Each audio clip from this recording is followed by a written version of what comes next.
Hey guys, this is Ryan from Team Family Fun, and I'm going to be doing my Evol deck profile, or Vesplah if you know the Pojo board, but whatever. So first off, we got triple Westlow because it's mandatory at 3. Without 3, you're not running the deck properly. It's a 1900 Gravekeeper spy that triggers their effects. There's nothing about it that you can say is bad. It's a 1-card Evil sword. Then you run triple Yugioh. This is personal. Most people run 2 or 1, but I'm a firm believer that 3 is the best number. Besides Westlow, this is the fastest card that interacts with the deck. And you never want to draw your Evil Swords. You just want to special summon out the deck. And that's what Yugioh does. And he's pretty much the way to make pushes with Evo Force. For the Evil Swords, you run double Serato. It's a beater that also searches. That's really all there is to it. It's the best one to draw, but you don't want to draw any of them. Double Diplo, popping back row is always good. Then triple Volcano, he's the playmaker. When he special summon, he revives one from the grave. So he's a 1-card Yugioh or something like that. 1 Blaster, because they're all fire, and the deck has a problem with getting over established boards and big monsters, and Blaster just helps with that, because he's probably the best Dragon Ruler, honestly. So that's the monster count, 14 monsters. Then you run, for the spells, triple Evo Diversity.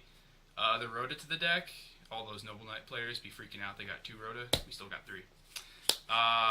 Searches out an Evil Tile or Evil Sword, mostly an Evil Tile. I mean, there are times when you want to search out an Evil Sword to summon and then overlay, but that's very rare. Triple Evo Force, tribute an Evil Tile, special summon one from the deck. With Yugioh, this will bring out 2 and won't make the Volcanoes mistiming if you construct the chain properly. This is pretty much the way you make pushes with the deck. Personal preference, triple Duality, some people only run 2, I find 3 fine. Especially with the new format rules where you don't get to draw. If you go first, opening Duality is very good, because it'll let you dig through your deck for the pieces you need, and it also searches for side cards in games 2 and 3. And you don't really special summon on the first turn. You'll mostly want to go off second turn, and there are a lot of turns where you're just sitting on Yugioh or Dolka, so Duality is fine. Because I run triple Yugioh, double Enemy Controller, if you run Yugioh and Odanto, you don't really need 2. You can run 1 or none if you want. Depending on how many Yugioh you run, you might not need this at all. But it also gets rid of dead Westlows and dead Evil Swords. I still want a couple Draco Sacks and stuff with this, so works pretty well. 2 Lance, because back row's a thing, and you always want to choose to go second now, at least from what I've gathered. Going second is the best thing to choose. So you want to protect your stuff when you start summoning it or doing things from all the traps people run now, because Hat is popular again, and that deck's really annoying. Book of Moon lets you flip Westlow, dodge Veilers, dodge Fiendish Chains. Dark Hole, like I said, the deck has a problem with established boards, so this helps clear the board. Traps, you run triple Evil Singularity, the best card in the deck, the new card. First you special summon an Evil Sword, then you target 2, 1 Evil Tile, 1 Evil Sword, special summon them. You don't special summon, you attach them to the special summon Evil Czar. So it's pretty much a 1-card Yugioh, Dolka, or Solda. It makes the deck so much better, so much better. It's a +1 because Yugioh is a +1 because you can negate something and it's still there. So it's just an instant +1 if you get it to resolve. Double Breakthrough. Took Fiendish out for this because I like the negation during their turn, and with Sanctum, Artifact Sanctum, and Moral Attack being a really, really deadly combo, this really helps because if you have a Yugioh out and they go for a Sanctum, Yugioh is going to die, because if you negate the Sanctum, they'll kill Yugioh, and if you let the Sanctum resolve, they'll kill Yugioh. So this just lets them bring out the Moral Attack and then you negate it. 2 Wire Traps are annoying. Everyone runs it, might as well. I don't like 3, 3's cloggy, and you run 2 Lance, so this is fine. If you were running the Lance, you could run 3, but the deck already has a problem with sometimes bricking, and this doesn't help. So then I run 1 Blackhorn in the main. I just thought it needs more traps, because this deck needs to stun until it gets out its Stun Kings. So Blackhorn stopped Yugioh, which isn't as relevant anymore, but still relevant. And every deck this format exceeds, so might as well mate it. If you don't like it, you just side it out. Personal preference, Karma Cut. I was running Wing Blast, but I want to test this for shit-all format. It's pretty much a Phoenix Wing Blast that banishes, and its secondary effect is that you banish all cards from the grave with the same name as it. So it can be used against some of the Shadals and can be used against Harpies very well because they're all Harpy ladies. So yeah, it also, and you want to run one discard outlet just because you can get rid of Dead Swords for Volcano plays, even with Wiretap being a thing, and then this thing becomes a neg. But whatever. The one-ofs, Warning, Bottomless Compulse. I don't run Torrential because a lot of your plays you want to keep board presence, and Torrential relies on decks not having board presence. Compulse just good. It's a neg 1 unless you go for an extra deck monster, which you will. Bottomless is costless, probably one of the best traps in the game, and Warning just says no. So that's it for the main deck. 41 cards. I want to cut something to make it 40. I'm not really sure what to cut, though. I like every card in this deck. So let's move on to the extra deck. So extra deck, I'm going to start off with the Swords, obviously. One Solda. You bring it out with Singularity. That's the only way to bring it out. Can't be destroyed by card effects, and when your opponent, especially as a monster, you can destroy it. Really good against Soul Charge. If they go Soul Charge, you flip Singularity, bring this out, you kill everything they bring out. It's incredible. They just paid 4,000 life points for nothing. Double Logia. I don't feel like you need 3. If you need 3 Logia, your opponent's probably won already. Because there really aren't many situations you need to go into 3. In this format, I think Dolka's better. Because effects are very prevalent, and Dolka just says no. And a Dolka protected by a Lance or something is very, very hard to get over, or a Dolka protected by back row. So then, for non-archetype specific cards, I run double 101. I don't have an Exciton, so first world Yu-Gi-Oh problems, you gotta run 2 101 instead of an Exciton. But if I had an Exciton, I'd play it.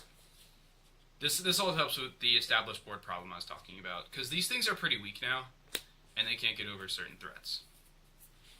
Emerald to recycle Volcanos and such, and to recycle Swords we run out. That's happened once or twice, but I would never run 3 Logia or 3 Dolka. I think that's too much. Cowboy finishes games. Dweller, generic. Dolka's honestly better than this, but there's some situations where you want to bring this out just for a blanket and not negate with Dolka. Zenmeister for the Westlow loop. You don't get it off as much anymore, but I really couldn't think of anything to put in besides this, and it's just a good card for... It's also a 2500 beater, which is important. Pappy to flip Westlows that have just been set. This has happened more than once. It also helps you identify hands if they set them, which is pretty helpful. King of the Pharaoh Limps, if you steal something with Econ and Overlay, lets you search out a Westlow and a Jasho. So if you run Econ, you have to run this. Rhapsody and Berserk. Banish 2 cards from the graveyard, then equip this to a Dolka. 3500 Dolka, yeah, you're not getting past that. And then Mech-Whipped Engineer as a rank 3, because sometimes you do get 2 Westlows on the board, and it's just nice to have this, and like I said, protect like a Dolka or a Logia with this, and it's insane. So that's the extra deck, 15 cards, obviously, because that's the max you can run. Side deck. This is very iffy. I've been really working on this. I'm going to try my body as a shield to counter Nobleman or Crossout, but until then, this is what it is. Blackhorn, and it's spinny. Blackhorn, just the second one. Stop the established boards. Triple MST. Side it, you don't need to mate it anymore. The only thing you need to side this in against is like Kaisers or Tenkies, which Boojins both runs. This kind of kills Boojins. And Sylvans for those fertilizers and Sylvanias. 2 Light Mirror. This deck is a pretty bad Lightsworn matchup. They just keep milling and milling, and JD can't be stopped. So you might as well run this, and also counters Boojins, which this deck is an okay matchup against if you run Econ, because they never dump the turtle first, they always dump the hair, so you can steal the Yamato. Fader and Triple Max C, because the deck gets OTK'd fairly consistently, because it needs about 1 to 2 turns to set up. So you might as well make them stop, and if they do take the challenge, you have Fader. Dimensional Fissure. Most people wouldn't run this. I'm pretty iffy about this. It's an auto win against the Lightsworn Sylvan matchup because they just can't set up their graves. In every deck, now relies on the grave, and even Evols do now because of this card. But if you set up before and then have this, it's a floodgate that doesn't hurt you, because if you start detaching for stuff, they don't count as monsters, so you can still activate this. And I think this card hurts them more than you, because you can still function under it. They just can't. And this card is very, very important to the deck, but this card, if they don't draw into a Lila or an MST, they just lose. They just can't do anything. They just can't summon. They can't do anything. And Sylvans die because they can't soul charge. Then I side 2v Chand. The deck has an okay hat matchup, but this wins the hat matchup. As I explained in my scrap deck profile, if you want to watch that, hat loses to its own cards. It's pretty funny, but a defense position ice hand is like a death sentence to hat unless they bring out Dweller. And even then, they still have a very tough time getting over it. The hand's just very good engine. Stalls you for time. It's funny if they attack into a defense position Westlow or something, and it's a hand. They just go, oh, that kind of sucked. Negged myself hard to try to destroy the Westlow with like a Diamond Eye or something, and it's a fire hand. Nope. So, might as well just play them. They're also a Rank 4 engine, obviously. There's a lot of hype around these cards. They're just really, really good. I would not recommend siding 3. Siding out 6 cards from your main deck might hurt the engines, and 4 is a fine number. You can side out dualities and stuff if you want. So that's the deck. I really like this deck so far. It's a very fun deck to play. It's actually one of the most skill-based decks, I think, because you need to know when they're trying to bait these out, which is one of the most important things. You need to know the metagame. You need to know you need to be able to guess what's in their hand. You need to know what they're doing to really preserve these and use them at the right time, which is why Dino Rabbit format is considered one of the skilled formats if you played this deck, because you needed to be able to get this and preserve it. And, I mean, you run a lot of back row and a lot of protection, but even then, you still need stuff to protect them. So, sorry I made this video. I've been really meaning to make this video for a while, but I've been working on a lot of other decks to do videos on with me and my friends. I think this is only our 3rd video, but, like, I've been working on, let me see what I have. I've been working on Scraps, which I posted already. Heraldic Beasts, if we ever get that OCG support, I have all the TCG ones, and Agents. If you want to see any of these, just comment and I'll post them. This is more of a TG Agent Chaos build, which is it's really fun to play. I was kind of hoping Trish would come back and this deck would be relevant, kind of, but it didn't. Oh yeah, it was good. This deck doesn't have any support, and this deck's good. So, if you like anything I did, please leave a comment, rate, comment, subscribe. And please leave suggestions of what I could do better. Again, this is like our first or second video, so it's obviously not going to be perfect, and we're really looking to improve this channel. So, thank you.